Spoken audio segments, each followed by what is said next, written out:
Hello everyone. Welcome to the smart IAS foundation. तो अभी हम लोग करने वाले हैं आसाम प्रहरी। आसाम प्रहरी जनरली प्रिंस सर करते हैं, बट उनकी तबीयत खराब है, तो आज मैं आपके लिए आसाम प्रहरी प्रेजेंट कर रहा हूँ। 26 से 31 जुलाई तक का, जो अभी जुलाई ख़त्म हुआ है उसके जो लास्ट वीक है उसका। और इसमें जो टॉपिक्स हैं, पहला टॉपिक है what caused upper Assam flood. Upper Assam में बहुत ही डेवेस्टेटिंग फ्लड आया, खासकर शिवसागर, जोरहाट, सराइडो, ये जो इलाके हैं, नाजिरा, इन इन सब इलाकों में बहुत भयंकर फ्लड आया, भयंकर तबाही, जान माल का जो लॉस है, वस्तुओं का लॉस है। तो ये एक मिस्ट्री बना हुआ था कि फ्लड आखिर आया क्यों। दिखो रिवर है, उसकी वजह से आया, तो क्यों आया। और भी रिवर्स जो है उनका एम्बैंकमेंट टूटा है, इसको हम डिटेल में समझेंगे कि ये टॉपिक बड़ा इंपॉर्टेंट है हमारे लिए। ब्रीविंग फॉर्च्यून्स आसाम सेटा मूवमेंट, तो ये चाय के बारे में है। Third is 5 bill passed in Assam assembly, वो बिल्स के बारे में हमें बस जानना है। तो ये हम इसको पढ़ते हैं, what cause upper Assam flood. तो अपर आसाम का फ्लड ऑब्वियसली हम सब लोग विटनेस कर ही रहे हैं, शिवसागर, सराइडो, सोनारी बेल्ट। और मेजर रीजन जो है, जब ये फ्लड आया था, जिस दिन ये फ्लड आया था, उस दिन ये लग रहा था कि नागालैंड का जो मोन डिस्ट्रिक्ट है और उसके अराउंड के डिस्ट्रिक्ट है, वहाँ पे क्लाउड बस्ट हुआ है, और क्लाउड बस्ट के वजह से ये फ्लड आया है। बट लेटर ऑन आईएमडी ने मना कर दिया कि नहीं, इतना रेनफॉल नहीं हुआ है जिससे कि इसको हम क्लाउड बस्ट की कैटेगरी में डाल पाए। हाँ, हेवी रेनफॉल जरूर हुआ है, बट क्लाउड बस्ट जैसा नहीं हुआ है।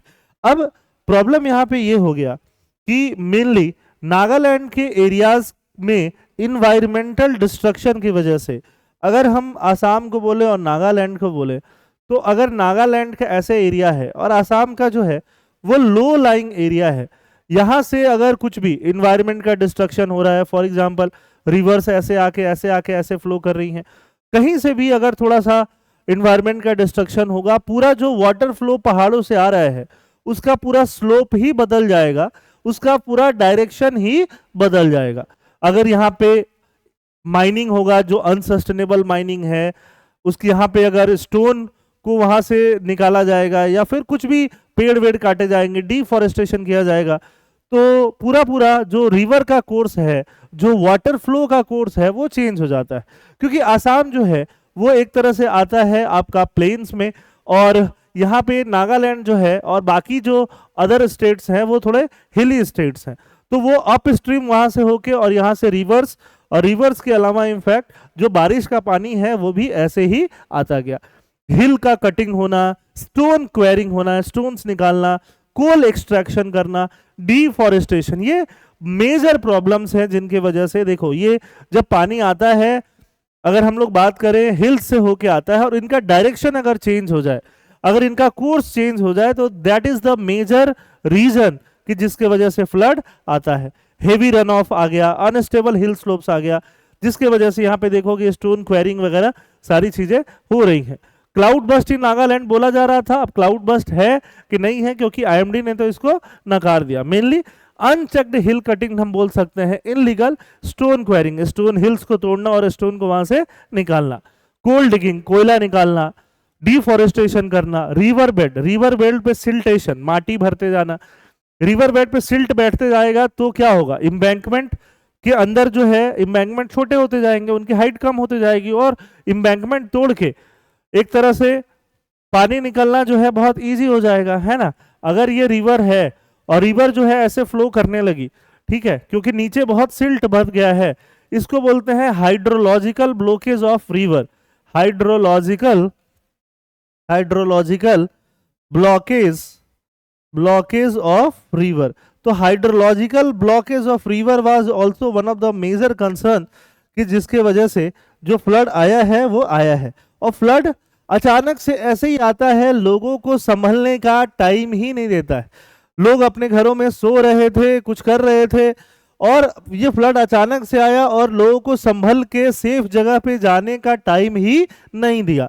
दिखो river caused major flooding in Sivasagar, it remains within the channel. Channel मतलब जो उसका मेन चैनल है, रिवर उस चैनल में ही रहता है, बट एम्बैंकमेंट तोड़ तोड़ के ये पूरा फैलते गया, और सिमालुगुरी, सराइडो, सोनारी, इन सब एरियाज में जाते गया, एग्रीकल्चर एरियाज और बाकी भी सारी चीजों को वो डैमेज करते गया। ये देखो नागालैंड, अरुणाचल, मेघालय और भूटान भी सब अप स्ट्रीम आते हैं, आसाम डाउन स्ट्रीम आता है, ऊपर से ऐसे स्लोपी रीजन से पानी बह बह के यहाँ पे आते जाता है। उसके अलावा हमें और क्या करना चाहिए, आसाम हाईली वल्नरेबल क्यों है, एक तो डाउन स्ट्रीम लोकेशन की वजह से। ब्रह्मपुत्रा रिवर सिस्टम जो है, मेजर रिवर ब्रह्मपुत्रा, वो आसाम से ही होके फ्लो करती है और उसके सब्सिडरीज बहुत सारे हैं, तो जिसकी वजह से हेवी रेनफॉल भी होता है, और रेनफॉल के अलावा वाटर जो है वो भी काफ़ी है आसाम में।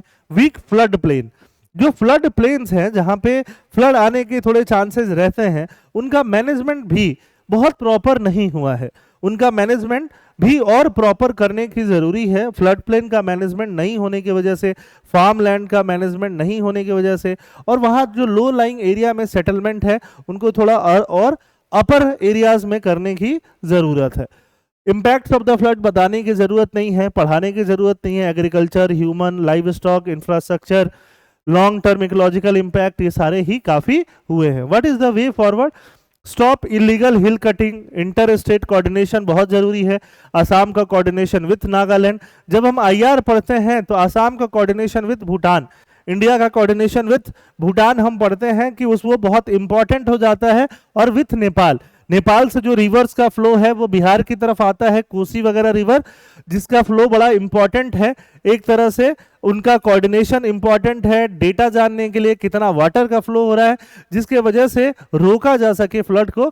और सिमिलरली नागालैंड से जो वाटर आएगा उसके लिए भी इंपॉर्टेंट है, या फिर अरुणाचल प्रदेश से जो आ रहा है पानी उसके लिए भी इंपॉर्टेंट है। Inter state coordination, inter state coordination से ज़्यादा ज़रूरी क्या है, इंटर कंट्री कोऑर्डिनेशन भी जरूरी होता है। चाइना से जो ब्रह्मपुत्रा रिवर का वाटर फ्लो है, चाइना उसका डेटा देता रहे, नेपाल भूटान उसका डेटा देता रहे, ये सारी चीज़ें जरूरी है। River basin approach, river basin पूरा एक रिवर का जो इलाका है उसको हम लोग कैसे मैनेज करेंगे।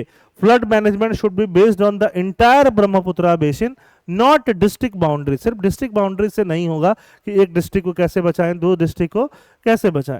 कैचमेंट एरिया का ट्रीटमेंट, अफॉरेस्टेशन, पेड़ लगाने पड़ेंगे, स्लोप को स्टेबलाइज करना पड़ेगा कि क्या हो, वहां से लैंडस्लाइड नहीं हो, लैंडस्लाइड होने से फिर उधर से पानी का नया रास्ता नहीं बने। और रिवर का मैनेजमेंट जो है वो साइंटिफिक तरीके से करना पड़ेगा। प्रीलिम्स से स्पेसिफिक ये क्वेश्चन है, इसको आप करिए, कमेंट में आंसर बता सकते हैं। ये मेन से स्पेसिफिक क्वेश्चन है, इसको करके भी आप आंसर बता सकते हैं। टॉपिक जो सेकंड टॉपिक है हमारा, ब्रीविंग फॉर्च्यून्स, आसाम सेटा मूवमेंट। तो देखिए सेटा जो है, सेटा comprehensive economic and trade agreement जो है, ये साइन हुआ है इंडिया और यूके के बीच में, यूके यूनाइटेड किंगडम वाला यूके, उसके बीच में साइन हुआ है। और हम बहुत सारा अपना एक्सपोर्ट कहाँ पे करने वाले हैं, यूके में करने वाले हैं। आसाम के पास क्या अपॉर्चुनिटी है, चाय वाली अपॉर्चुनिटी है। इंडिया का लार्जेस्ट टी प्रोड्यूसर कौन है, आसाम है। तो यहाँ पे हमारे पास बहुत अच्छी अपॉर्चुनिटी है कि यहाँ पे जो हमारे प्रीमियम टी है, ऑर्थोडॉक्स टी है, ऑर्गेनिक टी है, और जो भी सिंगल ई स्टेट, एक स्टेट की टी है जिसको अलग अलग ब्रांड के नाम से आप एयरपोर्ट पे चले जाओ या अलग अलग जगह चले जाओ, उनके नाम से हम बेचते हैं, उनके लिए एक बहुत अच्छी अपॉर्चुनिटी है कि कम टैरिफ, क्योंकि टैरिफ्स ऑलमोस्ट जीरो होने वाले हैं बहुत सारे प्रोडक्ट पे, तो कम टैरिफ में वो यूके के मार्केट का एक्सेस मिल पाए और यूके में हम ज़्यादा से ज़्यादा चाय को बेच पाए। क्योंकि चाय में ऐसा है ना, टी प्रोडक्शन में ऐसा है कि लास्ट ईयर प्राइसेस डिक्रीज हुई थी ऑलमोस्ट। आसाम की जो चाय की प्राइसेस थी वो 9% के आसपास डिक्रीज हुई थी, और पूरे इंडिया में जो चाय की प्राइस है वो 7%। चाय की प्राइस या किसी भी एग्रीकल्चरल गुड्स की प्राइस अगर डिक्रीज हो रहा है तो वो फार्मर्स के लिए, वो लेबरर्स के लिए, वो छोटे छोटे बिजनेसमैन के लिए बहुत अच्छी बात नहीं होती है। तो यहाँ पे मार्केट एक्सेस आएगा और ज्यादा बढ़िया प्राइस रियलाइजेशन हो पाएगा। Assam accounts for more than half of India's tea output. It provides nearly 1/5 of the world's tea. I repeat, पूरे वर्ल्ड के चाय का 1/5 कहाँ मिलता है, आसाम में। The tea sector supports tea garden workers, small tea growers, bought leaf factories, auction center, ये सब कुछ यहाँ पे आता है। यहाँ पे 1 लाख टी ग्रोवर्स हैं आसाम में, many of whom cultivate tea on small plots में, और छोटे छोटे डेली वर्कर्स जो हैं, वर्कर्स भी बहुत ज़्यादा हैं। एक्सपोर्ट अपॉर्चुनिटी है, फूड सेफ्टी का हम ध्यान रख सकते हैं, पेस्टिसाइड रेसिड्यू लिमिट्स का ध्यान रख सकते हैं, क्वालिटी सर्टिफिकेशन बना सकते हैं, और यहाँ से जो प्रीमियम मार्केट एक्सेस है, क्योंकि यूके के लोग, अंग्रेज ही आए थे और एक तरह से चाय स्टार्ट करा के गए थे, और बहुत ज़्यादा क्वांटिटी में चाय धीरे धीरे प्रोड्यूस होने लग गई थी। तो अंग्रेजों का टेस्ट जो है, यूके वालों का टेस्ट, अंग्रेजों मतलब ब्रिटेन वालों का टेस्ट जो चाय के लिए पहले से डेवलप्ड है, वो यहाँ से हम वापस वहाँ पे एक्सपोर्ट कर सकते हैं और वो पूरा मार्केट जो है उसको और बेटर तरीके से हम लोग इसको कैप्चर कर सकते हैं। लास्ट ईयर जैसे मैंने बताया चाय की प्राइस जो है घट गई थी, कॉस्ट ऑफ प्रोडक्शन तो बढ़ता ही है धीरे धीरे, है ना। तो cheap import, tea imports from countries like Kenya, Nepal increase sharply. Kenya और नेपाल से टी इंपोर्ट इंडिया में भी बढ़ रहा है, बट अभी हमारे पास क्या है, ऑप्शन है। क्या ऑप्शन है? यूके में बेचने का। यूके में हमारा टैरिफ्स कम लगेगा, तो कम लगेगा तो हम वहां पे बेच पाएंगे। What is the way forward? सबसे जरूरी चीज है, यूके के लोगों को बढ़िया चाय पसंद है। बढ़िया चाय के लिए पैकेजिंग अच्छी होनी पड़ेगी, टेस्टिंग अच्छी होनी पड़ेगी, सर्टिफिकेशन अच्छा होना पड़ेगा। उसके लिए टेस्टिंग लेबोरेटरीज बनवाना मेजर टी डिस्ट्रिक्ट में बहुत ज्यादा जरूरी है। उसके अलावा district level T export facility centre बहुत जरूरी है। एफपीओज, फार्मर्स प्रोड्यूस ऑर्गेनाइजेशंस को प्रमोट करना जरूरी है। Regenerative agriculture and organic T को और इनकरेज करना जरूरी है। Develop Assam T branding, UK के लिए अलग से आसाम टी ब्रांडिंग हम कर पाए, यूथ को भी ट्रेन कर पाए, और वर्कर्स का, प्लांटर्स का हम जो वेलफेयर है उसको क्या कर पाए, प्रोटेक्ट कर पाए। अब ये रहा हमारा प्रीलिम्स ओरिएंटेड क्वेश्चन। ये प्रीलिम्स ओरिएंटेड क्वेश्चन जो है इसको आप आराम से पढ़ के कर सकते हो। और ये मेंस ओरिएंटेड क्वेश्चन, इस साल अगर आप मेंस दे रहे हो तो ये दोनों क्वेश्चन जो अभी तक हम लोग डिस्कस कर रहे हैं, प्लीज इनको आप जरूर लिखिएगा। 5 bill passed in Assam assembly, ये बेसिकली आपके नॉलेज के लिए है, इंफॉर्मेशन के लिए है, डिटेल्स अभी नहीं है। डिटेल्स हम लोग बाद में एक एक करके धीरे धीरे जैसे जैसे डिटेल्स आएगा we will discuss the details as well. अभी यहाँ पे बस 5 बिल जो पास हुए हैं उनके बारे में हम डिस्कस कर लेते हैं कि क्या क्या बिल पास हुआ है। Assam legislative assembly passed 5 bill during the budget session. Budget इस साल आया, आपको पता है अभी जुलाई में आया, और जुलाई के बाद हम लोग बहुत सारा बिल यहाँ पे पास हुआ है। 5 इंपॉर्टेंट बिल पास हुआ है। पहला बिल हायर एजुकेशन में रिफॉर्म, दूसरा bill protection of heritage institution, ये काफी इंपॉर्टेंट भी है। थर्ड इज लैंड रेगुलेशन, उससे related registration law, stamp law, और ceiling on land holdings, land holdings पे सीलिंग। तो ये जो 5 डायरेक्शन है वहां पे जो है ये लॉज पास हुए हैं। पहला ए लॉ की बात कर लें, Assam state higher education council bill. This bill seeks to reconstitute, I repeat, reconstitute, वापस से बनाना state higher education council. State higher education council फिर से बनेगा। ऐसा क्यों बनाने की जरूरत पड़ रही है? क्योंकि जो सेंट्रल गवर्नमेंट का स्कीम है प्रधानमंत्री उच्चतर शिक्षा अभियान, उससे रिलेटेड जो फंड है उसके लिए आसाम फिर से एलिजिबल हो पाए। अगर उसके पास स्टेट हायर एजुकेशन काउंसिल होगा तो फिर से एलिजिबल हो पाएगा और उसको फंडिंग मिल पाएगी, अपनी प्लानिंग स्ट्रेंथनिंग कर पाएगा, कोऑर्डिनेशन और गवर्नेंस भी हायर एजुकेशन में क्या होगा, स्ट्रेंथन कर पाएगा। This is the bill number A. The second bill जो है Assam land and revenue regulation, ये एपीएससी के लिए सबसे इंपॉर्टेंट बिल है। It seeks to protect land within a 5 kilometre radius around iconic heritage institution. जो आइकनिक हेरिटेज इंस्टीट्यूशंस हैं, खासकर बारपेटा सत्र, माजुली सत्र और बत्रा द्वारा सत्र, तो इन जो तीनों जगह हैं, जो आइकनिक प्लेसेस हैं, जो हेरिटेज प्लेसेस हैं, इनके 5 किलोमीटर रेडियस के अराउंड को प्रोटेक्ट करना है। 5 किलोमीटर रेडियस को पूरी तरह से क्या करना है, प्रोटेक्ट करना है। वहां पे इलीगल इंक्रोचमेंट या किसी भी तरह के इंक्रोचमेंट को क्या किया जाएगा, protect. Land purchases in this area will be restricted to families who have been residing there for at least 75 year.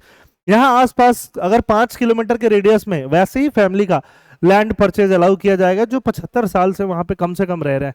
अगर बाद में आने वाले लोग हैं उनको वहां पे अलाउ नहीं किया जाएगा। खासकर ये 3 जो आइकनिक प्लेस है, बारपेटा, माजुली और बत्रा दवा, यहाँ पे, ठीक है। थर्ड जो हमारा बिल है registration bill, Assam amendment related to registration of document and land related legal process, इसको हम डिटेल में आगे चर्चा करेंगे। Indian stamps bill, this bill deal with stamp duty related provision, it is linked with revenue administration and property. और last जो है Assam fixation of ceiling, land holding पे फिक्सेशन ऑफ सीलिंग। सीलिंग मतलब क्या होता है, एक हाईएस्ट लैंड होल्डिंग कितना हो सकता है। It is important for land regulation, preventing excessive concentration of land ownership. Land reform एक बहुत इंपॉर्टेंट थीम होता है जीएस पेपर 3 का, जिसके बारे में आपको पढ़ना है। अब इससे इंपॉर्टेंस क्या होंगे, कल्चरल हेरिटेज को प्रोटेक्शन मिलेगा, इंडिजिनस आइडेंटिटी को प्रिजर्वेशन मिलेगा, लैंड वगैरह कस्टम वगैरह बचा के, लैंड गवर्नेंस अच्छा होगा। Assam has long faced issues related to land encroachment, illegal occupation, poor land record, ये सब होगा। हायर एजुकेशन में रिफॉर्म होगा, higher education council bill, will improve planning and coordination in higher education, जो इसके साथ it may also help Assam access central funding, central funding जो होगा, सेंट्रल फंडिंग जो है वो मिल सकता है। बस कंक्लूजन कुछ खास नहीं है, कंक्लूजन बस यही है कि बिल पास हुए हैं, अब इसका इम्प्लीमेंटेशन जो है वो और ज़्यादा इंपॉर्टेंट हो जाता है कि इम्प्लीमेंट इसको किस तरीके से किया जाएगा, ट्रांसपेरेंट तरीके से, अपडेटेड लैंड रिकॉर्ड्स के साथ, है ना, लीगल सेफगार्ड के साथ इसका इम्प्लीमेंटेशन होना चाहिए। ये प्रीलिम से रिगार्डिंग क्वेश्चन और ये मेन से रिगार्डिंग क्वेश्चन दोनों आप लिख सकते हो, दोनों आपके लिए क्या हो जाएंगे, इंपॉर्टेंट हो जाएंगे। तो आज के आसाम प्रहरी में बहुत ज़्यादा कुछ टॉपिक्स नहीं थे, ये कुछ टॉपिक्स जो हैं वो हम लोगों ने इसको कवर कर लिया है, ठीक है। फिर हम लोग मिलेंगे या फिर अगला सेशन वापस आप प्रिंस सर के साथ देख पाओगे। थैंक यू, जय हिंद।